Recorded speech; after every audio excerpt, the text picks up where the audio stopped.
and any potential non-humans watching. Gita Rose here. Thank you for tuning in.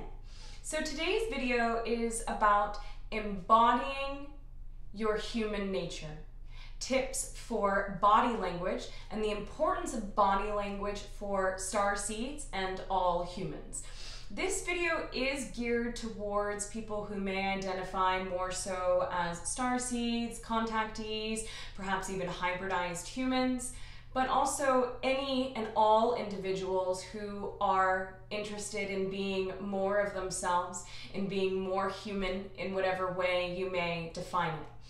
Those of us that are interested in further integration, development, emanating more love, perhaps raising our vibration, perhaps the ascension timeline, whatever you choose to define it as, we are truly in the process of bringing more divinity through our body.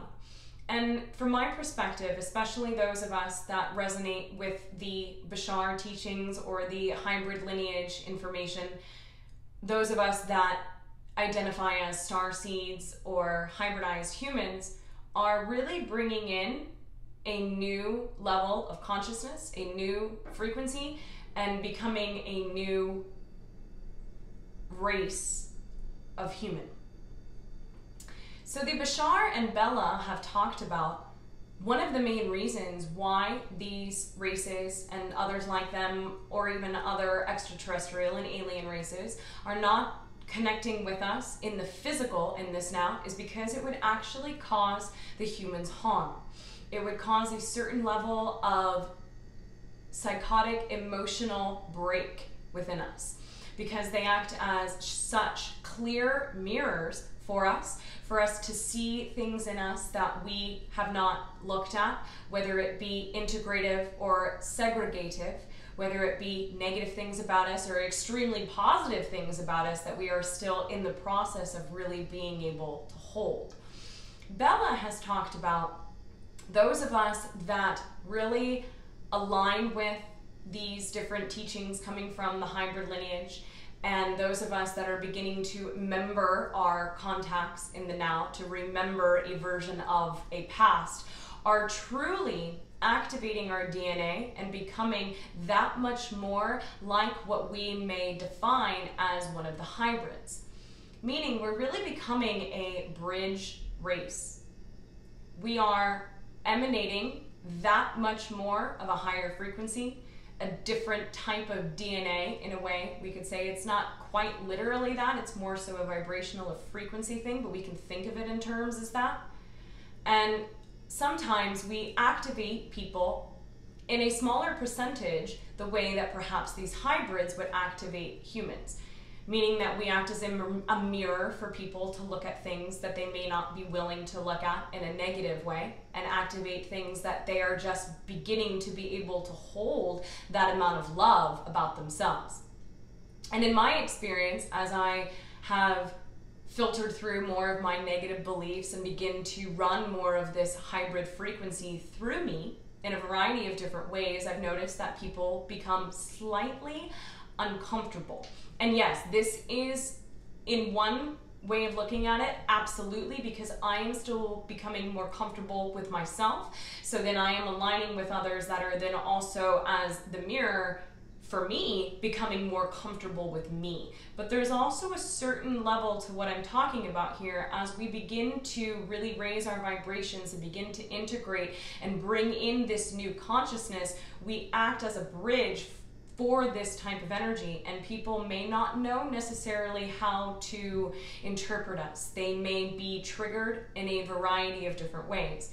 So in my experience, I've noticed that being very aware of my body language has really helped me to be able to have more harmonious communications with everybody in my life, be it my friends, my family, different guests that come into the restaurant where I'm working, the gas attendant, whatever, a stranger on the street, any and all humans.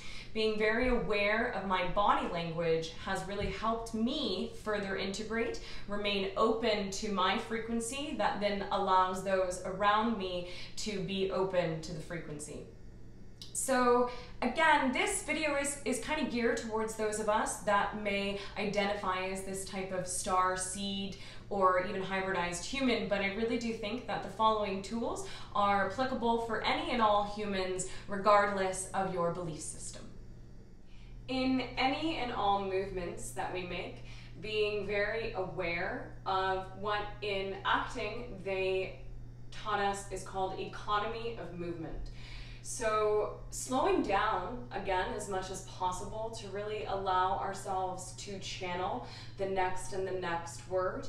But also from my experience, this represents itself as articulating with my hands as little as possible. This is quite a challenge to be able to do in this moment in particular, maybe because I'm a little nervous making this video, but I can actually feel my body vibrating. But I choose to identify this as the frequency, as the heightening vibration that is beginning to emanate through me and through all of us that are in this new wave. So in general, I, to the best of my ability, become very aware of my hands remaining at my sides. Even if I'm still moving my hands a lot while I talk to people, and I'm not meaning like be a drone, right? It's very the opposite of what we are wanting to be as these new wave humans. But keeping our hands at our sides as much as possible, keeping the heart open. A lot of times people will cross their arms just because it's comfortable, you know? Like I feel it on my body. I'm like, oh, that's comfy. Economy of movement, cool. I don't have to move my hands. A lot of us are like, I don't know what to do with my hands. And so doing this, crossing our arms, is really comfortable. But it closes us off. It actually closes off the energy moving through our body, the amount of electromagnetic or even electromagnetheric energy that we are tapping into and beginning to run through us. It closes us off to that. And also from an observer's perspective, we perhaps look a little defensive or look annoyed. Again, we are then being perceived as being closed off. I know in my day-to-day life, I actually prefer to sit cross-legged. It's actually very comfortable for me. I feel very ladylike. And I will usually, like I'm doing now, kind of rest my hands on my knees. Again, though, keeping my chest open. And I do feel, for me in particular, that, and I'll even like loop my leg all the way around, that I've begun to notice is like a comfort thing. So I allow myself to relax it as much as possible.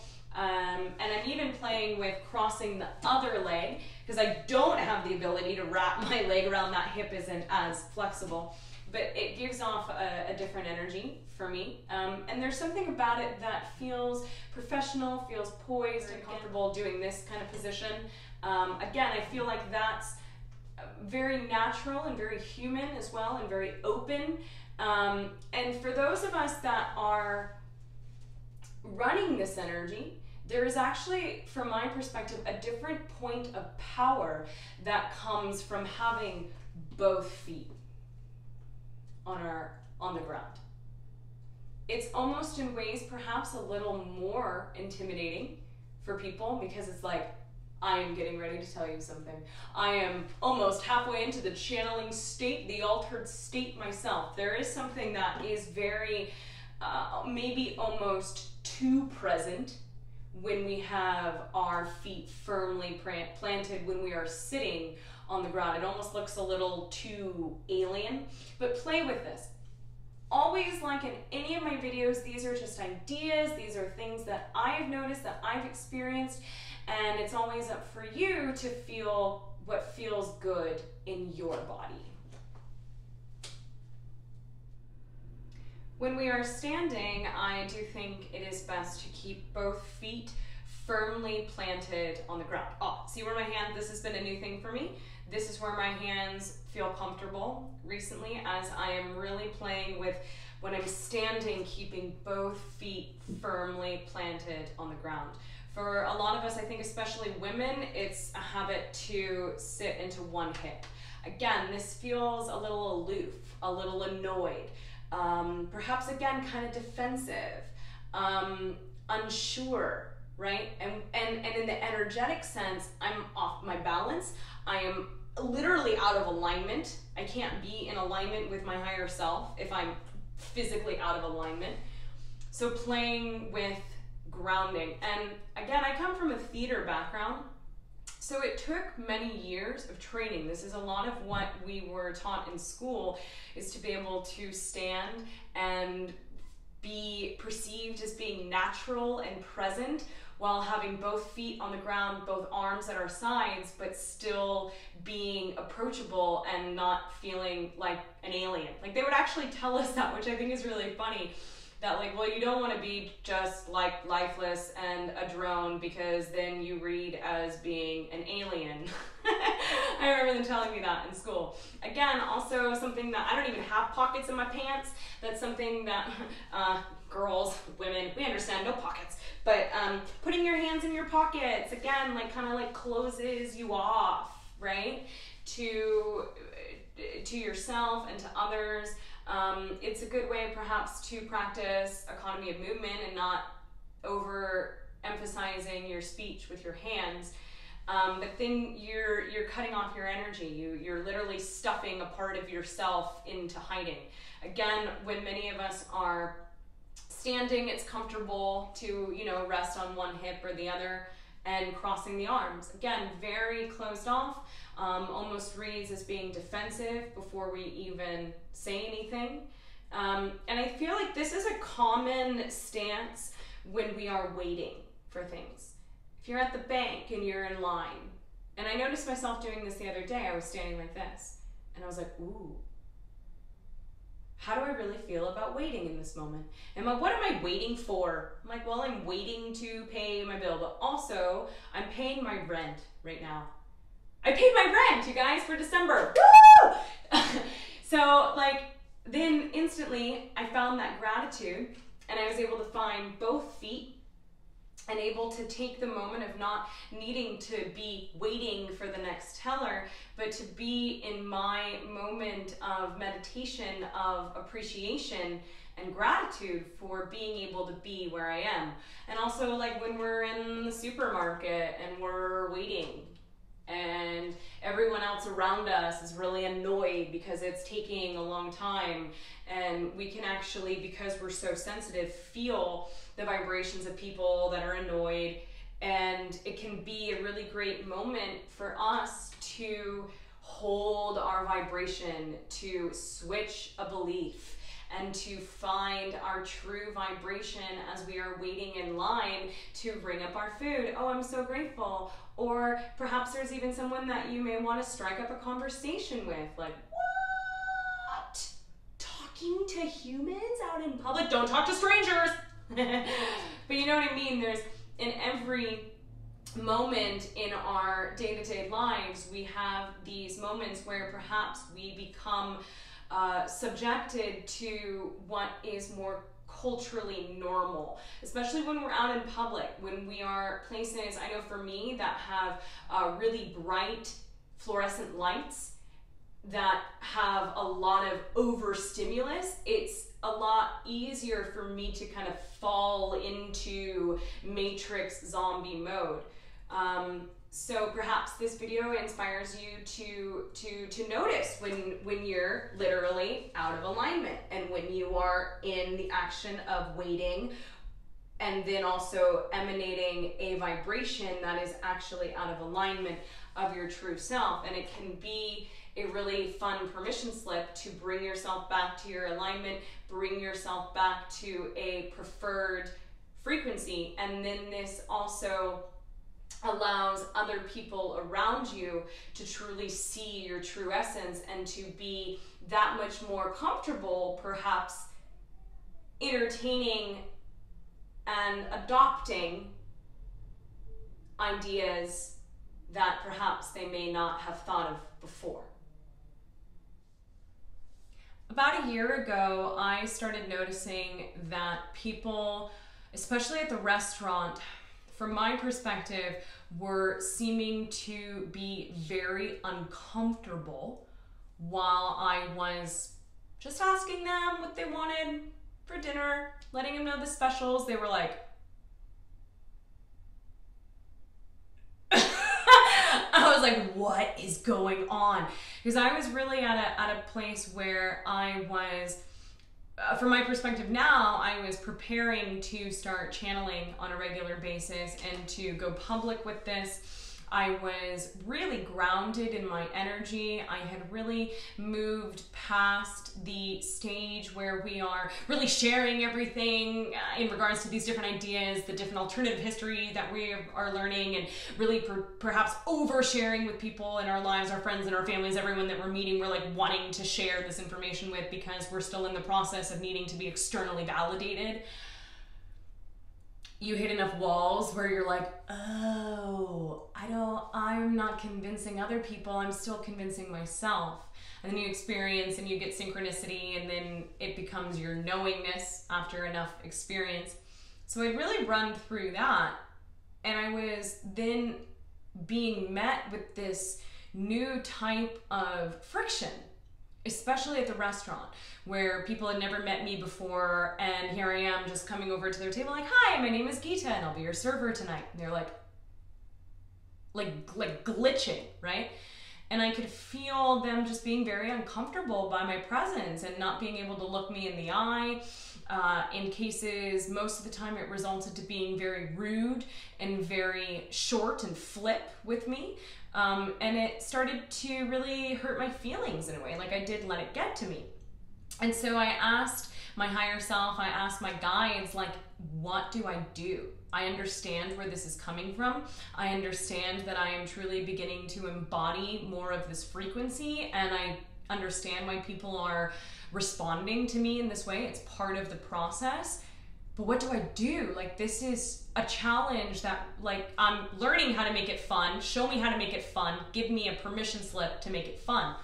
And so I heard, look 'em in the left. Look 'em in the left, kid. Look 'em in the left. I was like, look 'em in the left? Like, what? And I was like, oh, the left eye. Look 'em in the left. And then I looked online, and sure enough, most of us, I think especially in Western society, I really haven't spent time in other countries, so I don't know if it's different in other countries, but most of us, when we look at people, we look at individuals from our right eye into their right eye. So our right eye controls the left brain, which is logical reasoning, more scientific, mathematical, the part of our brain that needs to be able to define things. Most of us in our society are trained, it's just what is normal for us to look from our right eye into the other individual's right eye. And so we are directly communicating to that aspect of the brain that is needing to define things, and that is maybe slightly more so connected to what we would define as the negative ego. And there was an article that I found that was researching, well, how do people respond when you look from your left eye into the individual's left eye? Then we are accessing the right side of the brain. Yes. I always the right side of the brain, which controls the imagination, the intuition, the part of us that is perhaps more so connected to our actual essence rather than the ego or even the negative ego. And so when we are looking at someone from our left eye into their left eye, we are bypassing the part of the brain that needs to define, and we are able to talk to the heart. We are able to talk to the essence of the individual. So I was like, whoa, okay, higher self, thanks guides, look 'em in the left. And then I was really curious to see what I naturally wanted, what I naturally did when talking with people, and sure enough, I was trained to look at people from my right eye into their right eye. And it took training. I made a choice to realize that this was a programmed cultural habit that now became a choice of mine to look at people from my left eye into their left eye. And it took practice because I had to catch myself first. And then I began to notice that at first, as I was becoming more comfortable with this, at first people weren't able to hold my gaze. They would look away from my left eye. They didn't want to be seen that much, but it was much softer, not in this pushing away of me. They weren't recoiling from me anymore. It was soft, and they were becoming more introspective and perhaps recoiling a bit into themselves, like, ooh, that being just really saw me. I can see me too. But this is all happening rapidly fast, and they're like, I'll have an IPA, right? But I began to notice that people couldn't even hold my gaze, and that in times I knew instinctually when it was simply enough more polite for me to switch and look back from my right eye into their right eye.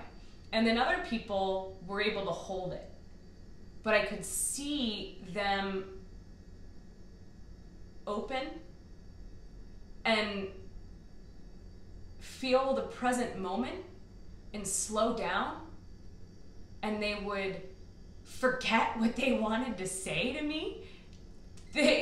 Before it was like, I'll have an IPA, I'm gonna have the chicken piccata.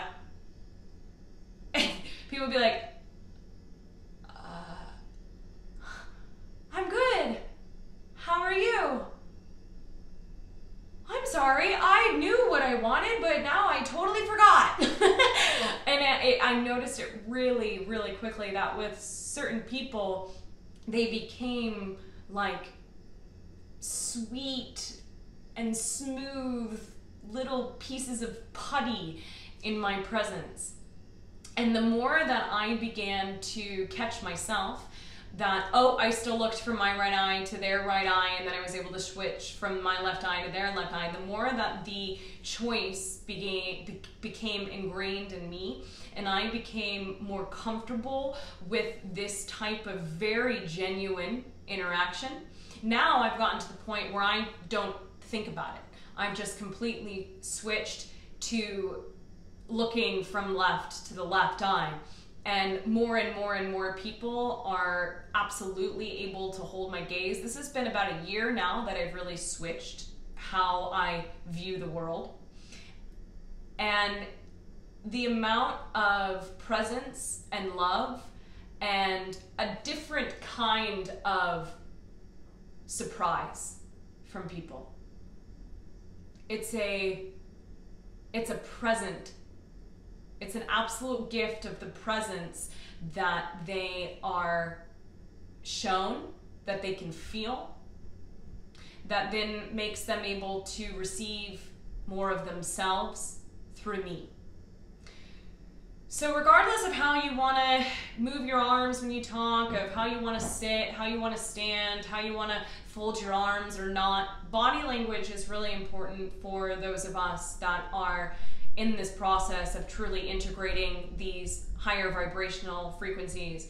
But this is my most important tip in this video. Is look them in the left, kid. Look them in the left and see what evolves for you, your communication with yourself, your communication with others around you, and start to see the world through a different eye. So thank you to all of my new subscribers. Thank you to those of you that continue to support my journey. I sincerely appreciate it. If you would like to, please subscribe. And if you would like to, also hit the bell, ring my bell to get updates on my latest videos. If you like, if it's fun for you, if you find it exciting. Our minds may be different, our bodies may be different, but it is through our hearts that we know our spirits are one. Aloha!